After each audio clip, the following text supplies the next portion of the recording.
What is up, guys? My name is Jack Gardiner and welcome back to yet another free lesson on a Friday. I believe this is number 17 or 18 maybe. We began these way back at the beginning of lockdown, something for you guys, to go through. I just want to ask you before we go into the main teaching part of the lesson, please do make sure you like, comment, subscribe, click that little bell for notifications. But also, guys, if you want to see these free lessons continue, then please consider supporting me and the channel. You can do that by either heading over to my website and buying one of my lessons. I currently have a 25% sale on over there. There's a coupon code, I'll leave that in the description. Or you can buy my original music. Escapades released 2 weeks ago today. I've been blown away by the response, it's been insane. I still do have some physicals, which look glorious. Thanks Ramiro for an amazing job with the artwork. So if you want them, you can have like a signed copy or things like that, or you can download a high quality version over at my Bandcamp. It's worth me pointing out, I must say a massive thanks to Guitar World magazine. They recently just did a feature of the album and the song Lark Lane we did a playthrough of actually, so I'll leave that in the description as well. That was super cool to do. So without further ado, guys, let's go into the main teaching part then. Okay, so slap guitar, I like to approach it in the way that guys like Guthrie Govan or Scott Misho do it. Now, if you've never heard of those two guys, I implore you to go and check them out the second this video is over. They are both freaks. Scott Misho really was kind of the pinnacle of this guitar slap kind of sound. Now, this is not the same kind of slap, say, John May has done. I know recently Paul Davids did a video where he was talking about slap guitar. That's a different kind of slap in my eyes. This is more like the guitar's version of a bass player slapping. So there's a few elements we need to basically take care of or be aware of, really. So first of all, it's the thumb. That is the main element of slapping. So we have this, if we've just got the low E string. Now you can slap all around this area, really. I mean, it's going to give you a different tone depending on where the thumb is. I like to keep it kind of close to the neck here, but also experiment with it around. So everywhere around here is going to sound different.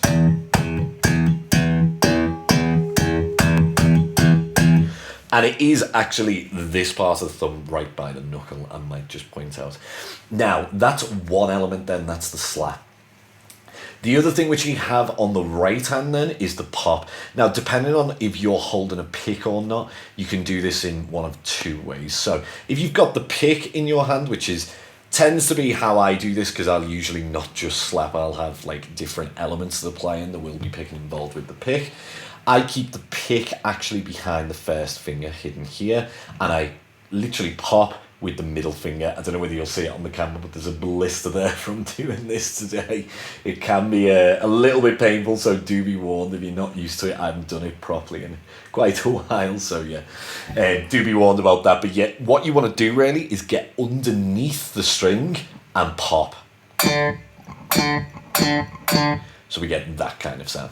It's important to note I am muting when I do this with the left hand as well. So it's really about the synchronization between the two. It's like any kind of technique, really. You want the synchronization to be there. So we have so far the slap and we have the pop. Now, the other thing to bear in mind then is what the left hand does. So the left hand can mute, but it can also kind of slap in its own way by coming down onto a dead note on the fretboard. So you get this. Now, of course, guys like Guthrie Govan will split this into two, so they might go. So you get a few different elements there.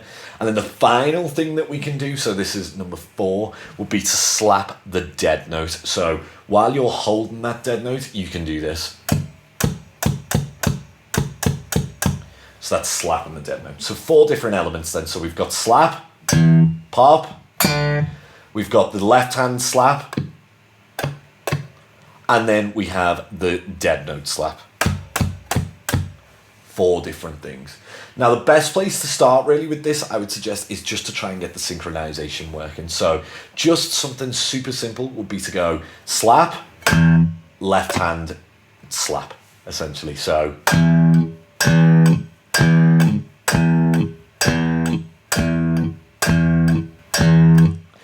just try and get used to the tone, how it should sound.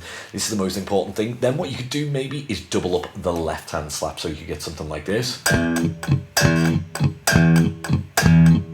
So that's groups of 3, isn't it? We've got triplets. So 1, 2, 3, 1, 2, 3, 1, 2, 3, 1, 2, 3. But at that kind of speed, then that's pretty hard to keep consistent. That's where that dead note slap comes in. So we could go slap, left hand slap, and then dead note slap. So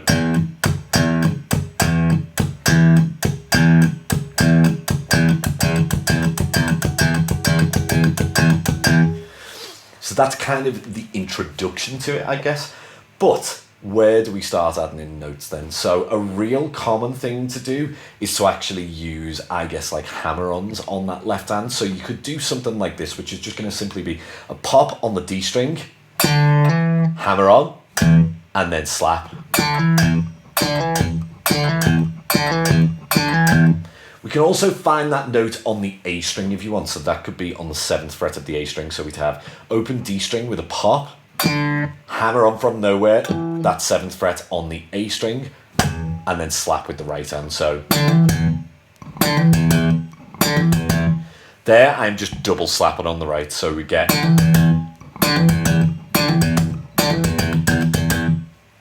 there's a mixture. It's all about thinking of rhythms more than anything. There's not really any kind of melodic things going on there.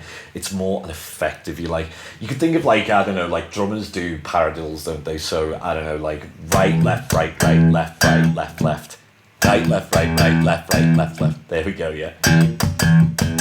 Right, left, right, left, left, left.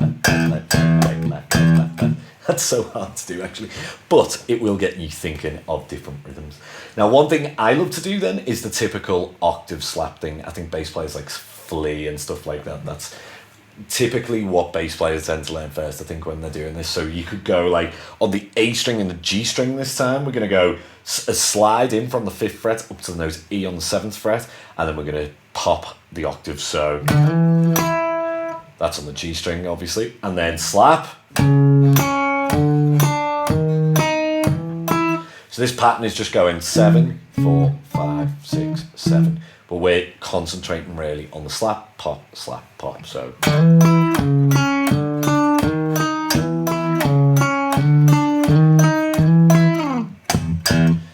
That's a good way of doing it. One final thing then to look at is this kind of idea. So this gives you more of a rhythmically interesting kind of lick, I guess. What I'm going to do is I'm going to take the low E string, I'm going to slap that, and then I'm going to hammer on to the 3rd fret of the low E string, so we get the note G. Then I'm actually going to dead note hammer on to the octave, which will be on the D string on the 5th fret. So, and then what I'll do is pop that D string. So we've got.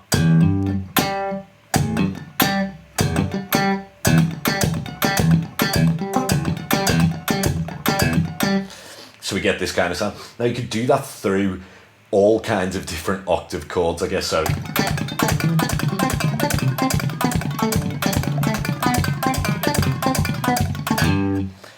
now, one final thing really that you should be aware of is that you can make this sound infinitely cooler if you put on an auto wah or a filter. This is what Guthrie tends to do when he does this kind of stuff. I'm going to use the Neural DSP archetype Corey Wong to achieve that sound. It's got some really cool sounds in there. I do believe you can get my presets for this kind of stuff as well in there, so this tone should be there. The key really with a lot of slap guitar is in the compression, same with bass, you know, so that we get nice even sounds. But anyway, you can start to experiment with sounds like this then.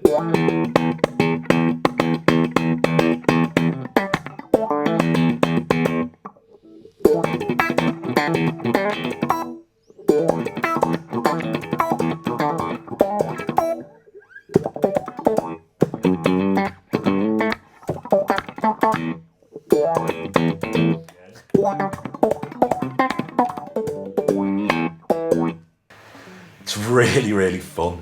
This is more, I guess, of kind of like a gimmick almost. It's really hard to do it in a musical way because the nature of our strings being so close together.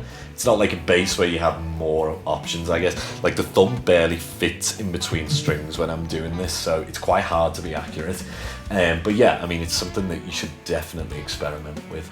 Guys, I hope you've enjoyed this lesson. I hope it's all made sense. Please let me know what you guys think in the comments. Don't forget to share this video, like, comment, subscribe, click that little bell for notifications. And don't forget, you can learn more with me if you head over to my website. There are tons of lessons over there. And my new music has been out for 2 weeks now, Escapades. I would also like to ask you guys, if you want, please do check out that. Without further ado then, guys, thanks again. Until next time, cheers.